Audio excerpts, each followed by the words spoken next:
começar esse vídeo falando para vocês as diferenças entre um internamento comum e uma unidade de terapia intensiva. A primeira diferença é em relação aos parâmetros físicos. Na UTI a gente faz com uma frequência maior e tem um número maior de coisas que a gente faz. Por exemplo, no internamento a gente não costuma fazer a temperatura periférica, que é o que eu estou fazendo aí no vídeo mostrando para vocês. No internamento que a gente faz mesmo é aferir a temperatura central, que é o que a gente usa com o termômetro. A importância de a gente fazer essas duas temperaturas é a gente saber o ΔT. O ΔT nada mais é do que a diferença entre a temperatura central e a temperatura periférica. Isso pode significar algumas coisas pra gente, principalmente indicar disfunções orgânicas. A pressão arterial a gente afere com o Doppler também, assim como no internamento, só que a frequência é muito maior. Dependendo do paciente, pode ser aí de 1 em 1 hora.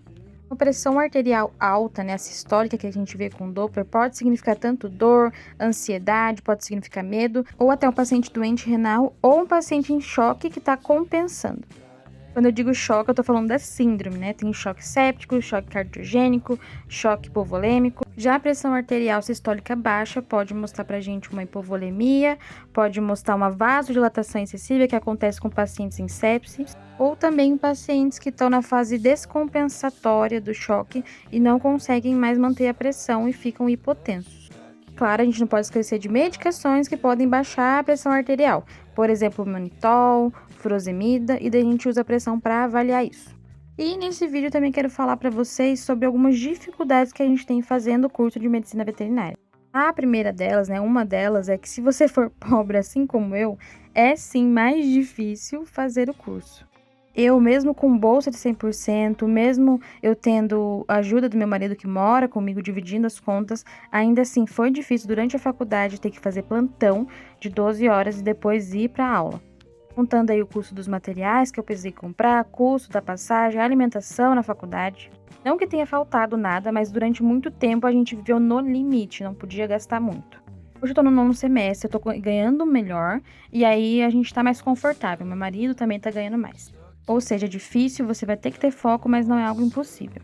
Segunda coisa é a gente entender que timidez, infelizmente, não é algo positivo na faculdade. A gente precisa se mostrar, que os professores conheçam a gente, pra gente participar de projetos, porque no final, gente, isso faz muita diferença de você conseguir um emprego. Façam a seguinte pergunta: vai formar eu e mais 30, 60 pessoas, como que eu vou me destacar?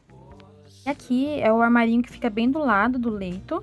A gente usa muito para emergência, tem fenobarbital, tem diazepam, que é para convulsão, tem prometazina. Ali no canto tem adrenalina, que é para parada cardíaca, atropina, que é para bradicardia. Os laringos, que é quando a gente vai entubar o paciente, tem que abrir a via aérea deles. E outros materiais, ali o cloreto de potássio, torneirinha de 3 vias, as agulhas e seringas. E aí, quando temos uma brecha ali 9, 10 horas da noite, a gente tem que aproveitar para comer, Mas agora vamos falar sobre a terceira dificuldade do curso. Medicina veterinária tem muitas sub-áreas. Tem área de grandes silvestres, anestesia de grandes e de pequenos, área de clínica, cirurgia de pequenos e de grandes silvestres. Tem muita sub-área. E na faculdade não dá tempo de ver tudo. E dentro da aula não dá para focar em cada coisa. E aí o que acontece é que às vezes a gente vai na aula de algo que a gente não gosta. Eu, por exemplo, não gosto de ir pra fazenda, como vocês sabem. Mas são experiências diferentes e aí a gente corre atrás da área focada que a gente quer. Aqui eu quero falar um pouquinho para vocês sobre a paciente que estava com a gente. Ela é diabética, tem por volta dos 12 anos, eu acho. E eu estava avaliando o padrão respiratório dela, porque antes ela estava muito ofegante. Ela tá na fluidoterapia de Ringer com lactato, porque a hemogasometria dela mostrou que o cloro estava alto, então a gente optou pelo Ringer.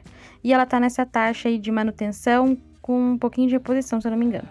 E além de ser diabética, ela tem problema na coluna, ela tava com muita dor. Ela tem ali algo na parte cervical e na lombar também. Então, os principais objetivos da internação, ela é controlar a glicemia, ela tava fazendo terapia com insulina, e também controlar a dor. Saibam que não existe só um tipo de dor, e o tratamento também não é o mesmo para todos os tipos.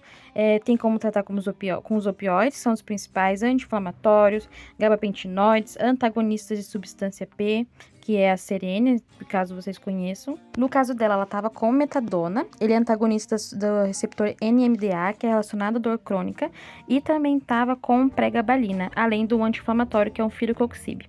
Esse firocoxib, digamos que ele é um anti-inflamatório assim, de última geração, a qualidade dele é maior, a duração também.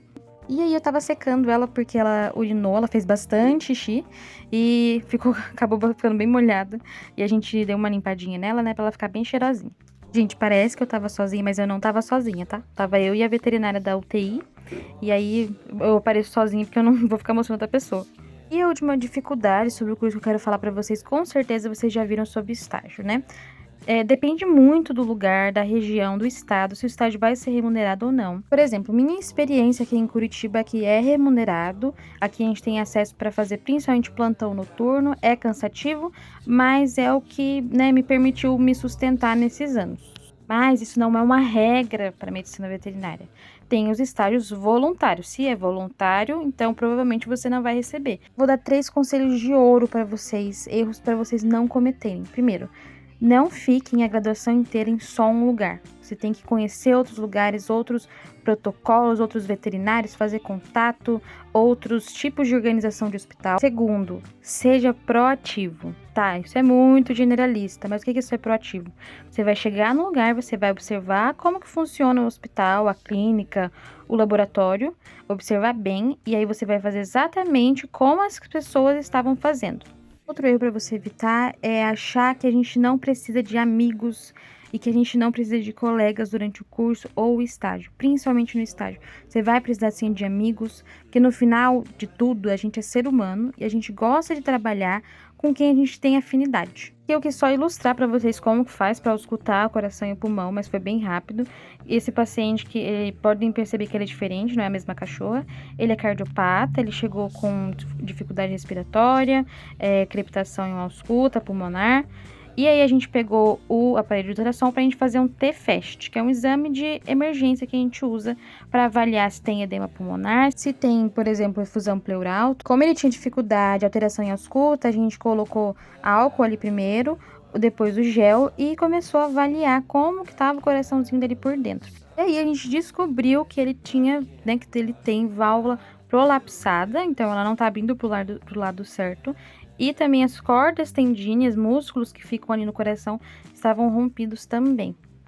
Esse é o caderninho que a gente tem dos parâmetros da UTI, para vocês verem como tem coisa a mais. Então, tem a data, responsável, paciente, aí o normal, né? Frequência cardíaca e respiratória, pressão, cor das mucosas, TPC, que é o tempo de preenchimento capilar, glicemia, aí vem o que eu falei para vocês de temperatura retal e periférica, o delta T, a porcentagem de desidratação, a escala de Glasgow, que é para a gente ver o nível de consciência do paciente, nível de dor, saturação de oxigênio e se ele está recebendo oxigênio, que é aquela FiO2 ali, que significa fração inspirada de oxigênio. E aí tem algo que eu sempre faço e pode ser uma ideia para vocês também. Quando tem emergência, se tem um quadro, ou se não tem, eu anoto na mesa com canetão todos os parâmetros e a queixa do porquê ele veio ali, suspeita, como eu coloquei ali do T-FAST, porque no final isso faz diferença na organização. No meio disso tudo, ainda apliquei medicação, a gente lavou a louça, as baias, deixamos eles limpinhos. Já era 7h30 da manhã. Depois veio a moça do ecocardio fazer o ecocardio dos dois. Aí eu fiquei para acompanhar e depois, né, tava indo embora. Tava com sono, mas não tanto dessa vez. Tava calor, mas eu vi que lá fora tava um dia lindo, aí como vocês podem ver. E Curitiba é muito linda, gente. Não tem jeito. Essa daí é a Praça do Japão e eu tava indo para casa.